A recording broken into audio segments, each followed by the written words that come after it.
Federal lançou quatro eixos temáticos de combate ao crime no Brasil. Eu recebi aqui o secretário de Segurança Pública Nacional, que eu verdadeiramente eu admiro, que é o Chico Lucas, tá? Ele veio do Piauí. Piauí é um estado que inovou muito na segurança pública. Esse projeto de recuperação de celular, hoje imitado, copiado por 27 estados da federação, começou no Piauí. Lá tem redução de homicídio e eu recebi ele aqui. Gostei do papo com ele, foi um papo muito franco.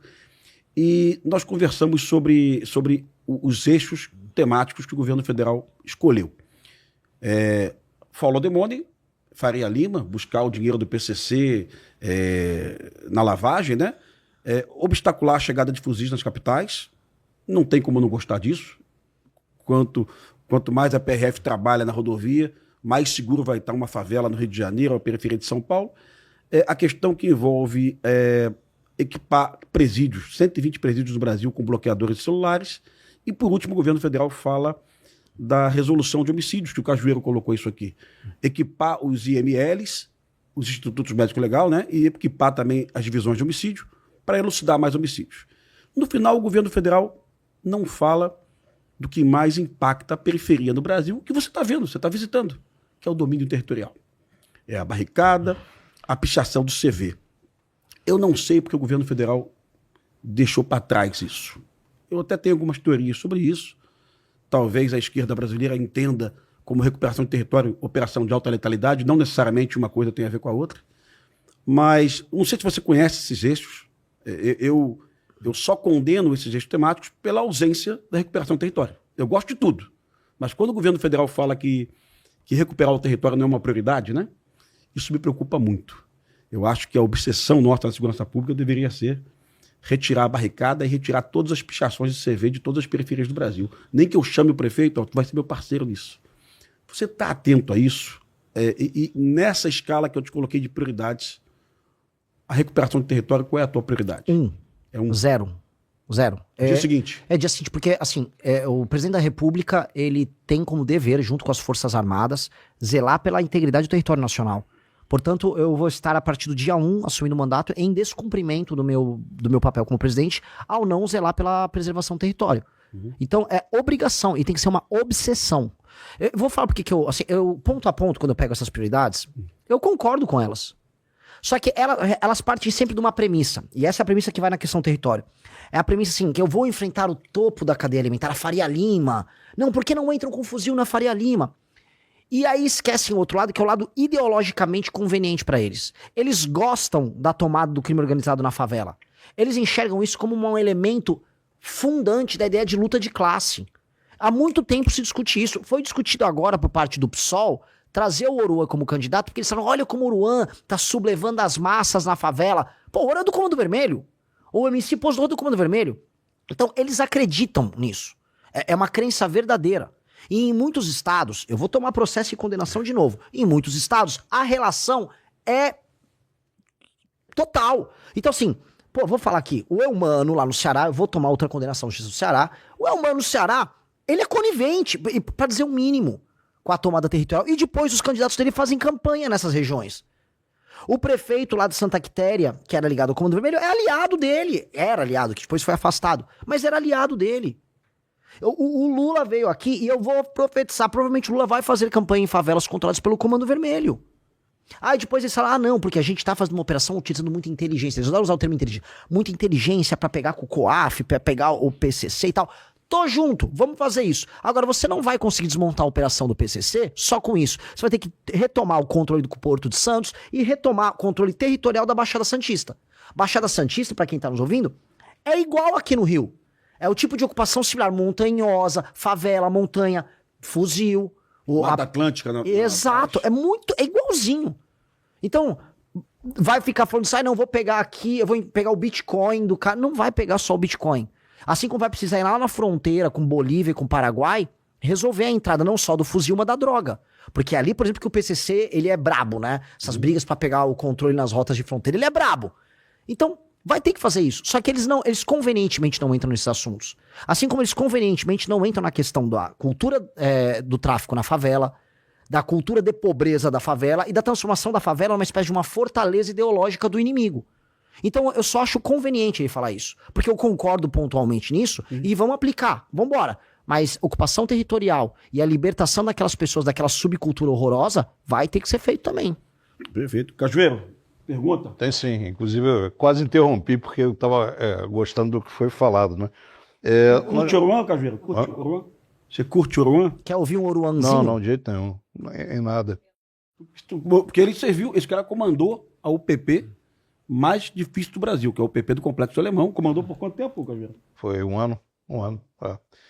Cabe até comentar que a maioria da população que mora nas favelas não gosta nem de baile funk, só que não podem declarar isso, mas é o fato. A pergunta, né? Vários dados apontam que nós só enxergamos a ponta do iceberg do narcotráfico, do narconegócio, do narcoterror, da narcocultura. É o que a gente vê. 90% disso está sustentado por uma base profunda de narcoterror, poder institucional e narcocultura, que envolve lavagem de dinheiro, infiltração política, né, infiltração no judiciário e apoio da mídia.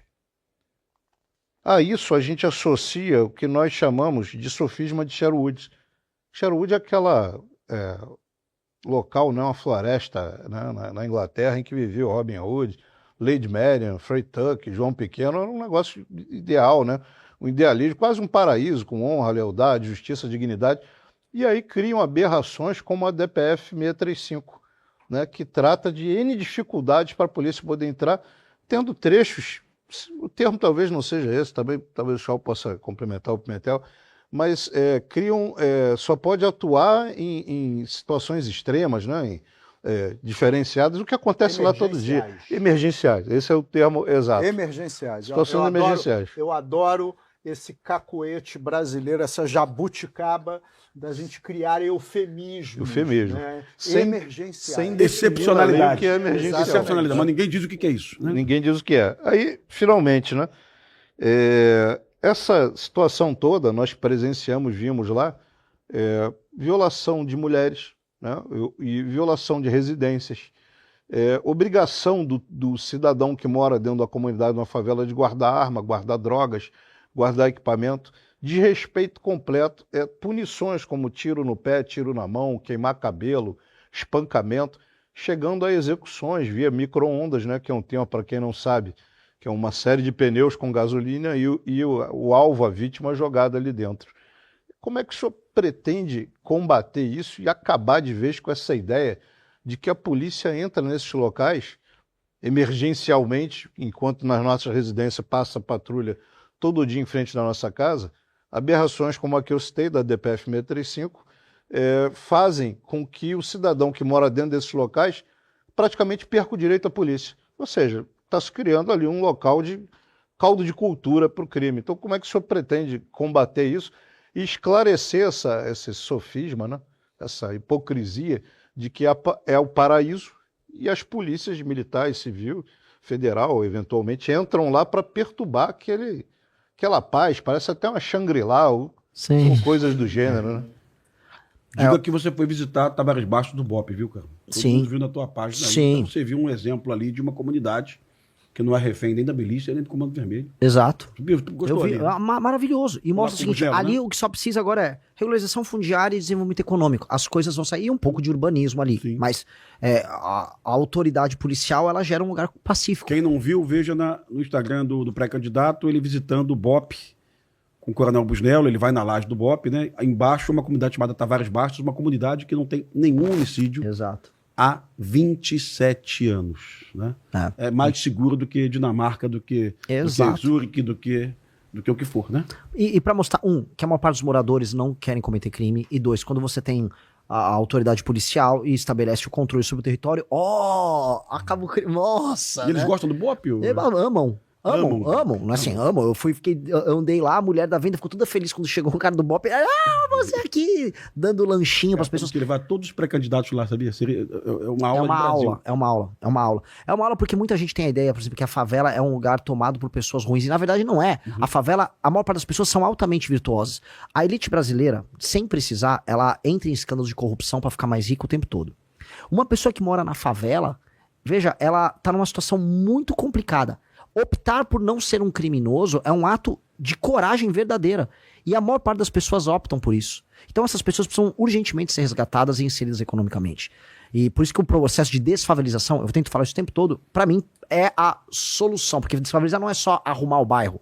É criar o caldo cultural, é eliminar a narcocultura, é você criar, vamos dizer, os bons hábitos, o hábito da pessoa não tacar o lixo na frente da casa dela. Porque tem elementos em que a pessoa, ela foi tão despida de hábitos bons, porque ela foi tratada como animal a vida inteira, que ela não sabe. Eu visitei favelas no Pará, a pessoa pegava o lixo dela e tacava na frente da própria casa. Então as pessoas erram.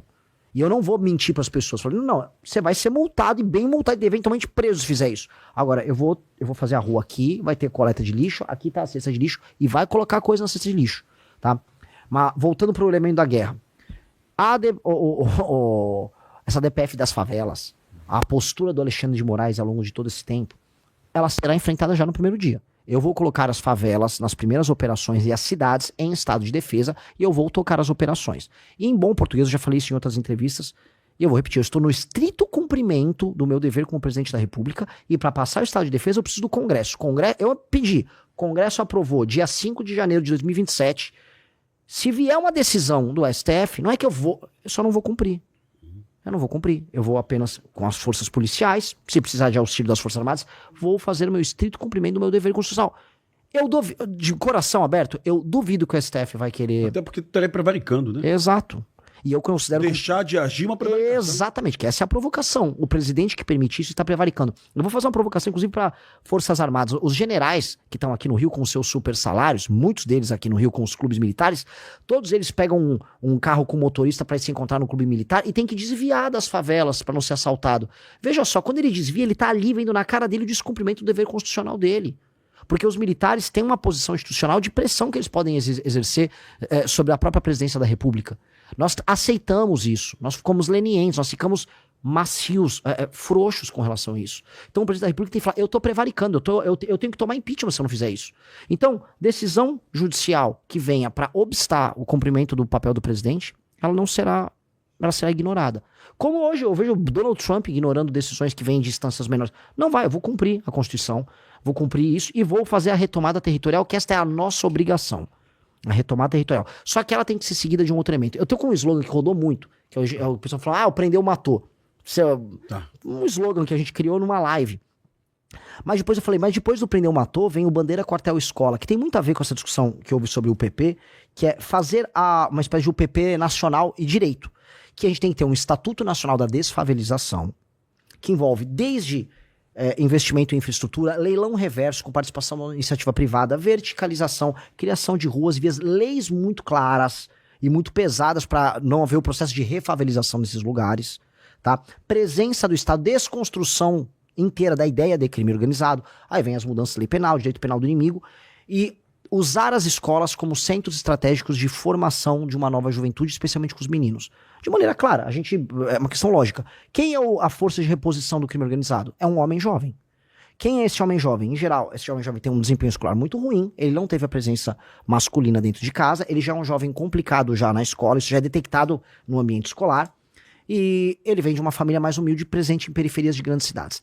A estatística quase toda é coberta por esses dados. Pois bem, essa criança está na escola nós temos que atuar junto com essa criança. A escola tem que ser um centro formador desse jovem para torná-lo um cidadão e torná-lo próximo da polícia. Inclusive a polícia fazer recrutamento de jovens que vão trabalhar com ela já na comunidade. Então a escola é um centro nevrálgico, que é o que eu chamo de bandeira quartel-escola. Ela é cívico-militar? Pode ser. Alguns lugares sim, outros não. Não dá pra... Muita gente fala, Renan, você gosta desse modelo cívico-militar? Adoro, só que custa muito mais caro. E, infelizmente eu vivo num país quebrado, eu vou precisar fazer minhas reformas fiscais para resolver. Adoraria ter escola cívico-militar em todos os lugares, porque funciona e tá comprovado que funciona. Dito isso, eu posso trazer disciplina e colocar parceria com a polícia em escolas que não são cívico-militar, que eu consigo equilibrar o melhor dos dois mundos. Mas em regiões que a gente retomou do crime organizado, as escolas serão cívico-militares. Precisam ser. Aquele jovem que hoje é cooptado pela narcocultura, ele tem que ser trazido à cultura brasileira e uma cultura com exemplo e com uma figura masculina, para dar exemplo. O professor de educação física, o policial que tá ali, exercícios físicos, aulas de reforço. Esse menino tem que ter um acompanhamento, que é ele que eu não vou deixar entrar pro crime. Se eu não deixo esse menino entrar pro crime, e não havendo mais a facção, a gente rompe o ciclo. Que é tentar fazer o que a UPP fez, agora de uma maneira nacional, que eu tô falando, o Estatuto Nacional da Desfavelização, com o segundo slogan que eu chamo de bandeira quartel escola, é tomei o território, bandeira nacional, ou seja, aquilo voltou a pertencer ao Estado brasileiro, quartel, as forças policiais vão montar um aparato logístico e operacional para manter o controle sobre aquilo, e a escola, a formação do jovem. Esta é a ideia da desfavelização nossa, pra gente romper esse ciclo, que é um processo que vai demorar 10 a 15 anos, para transformar o Brasil em um lugar, e as nossas cidades em lugares habitáveis. Olha, Renan, eu gosto tanto dessa ideia que, assim, eu sei que a gente nem sempre pode ter o Ministério das Cidades, mas o Ministério da Desfavelização seria uma coisa... Mas esse é o meu... Seria uma política, né, acabar com essas condições subhumanas que a gente viaja pelo Brasil e você conheceu aí. Nós temos palafitas até hoje em muitas capitais do Nordeste, a gente vê palafitas, né? Condições assim, de extrema miserabilidade. Temos a Rocinha no Rio de Janeiro, pouca gente sabe, 77 mil habitantes, mas a Rocinha ainda tem muita tuberculose. A Rocinha tem ruas tão profundas que o sol só bate meio-dia. 9 da manhã não bate sol, 2 da tarde não bate sol, né? Tu bota a mão na parede na Rocinha, a qualquer hora do dia, a parede está gelada, mesmo no verão. Então é deprimente você enxergar isso em pleno século XXI. Gostei da ideia. Cajueiro, mais pergunta? Tem sim. Não, como é o chá agora?